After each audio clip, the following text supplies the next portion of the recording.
팔만대장경은 고려 고종 23년에서 38년에 걸쳐서 간행되었고 현재는 국보 제32호이며 2007년 유네스코 세계기록유산에 등재되어 있는 기록유산입니다.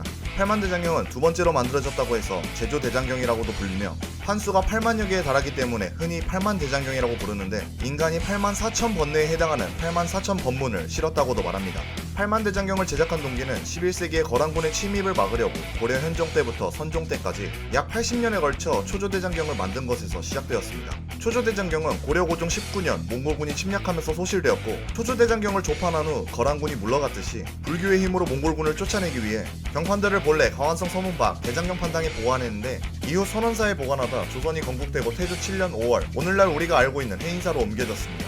부처의 힘으로 외적을 물리치기를 바라는 염원을 담아 팔만대장경을 만들었다고 한국사 교육에서는 가르치지만 이 말을 고지고대로 보자면 외세의 침공을 종교에만 의지하던 고려 조정의 나약함과 무능한 이미지만을 주목하는 꼴이 되는 것 같습니다. 일본의 사학자 이케우치 히로시는 발표 논문 중 고려의 대장경에서 팔만대장경을 두고 몽골의 침공으로 나라가 풍전등화인 상황에서 국방 능력이 없었던 고려 군신들의 종교상 미신의 결과물이라고 비웃기도 했습니다.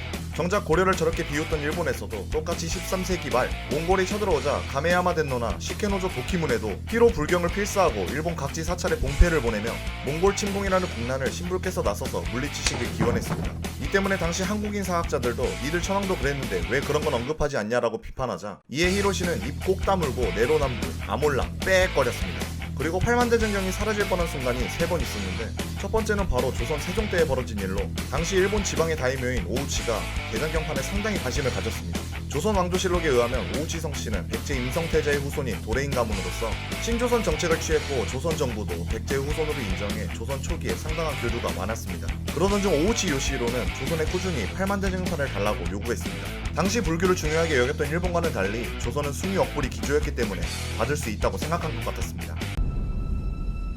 지랄하고 자빠졌네. 이를 간파한 조선 조정에서는 대장경은 나라에서도 귀한 보물이라는 연유를 거절하였으나 계속 단식까지 하며 대장경을 청구하자 세종이 넘겨줄까 생각도 했지만 신하들의 극대노 반대로 인해 철회되었습니다. 두 번째는 해인사에서 벌어진 화재입니다.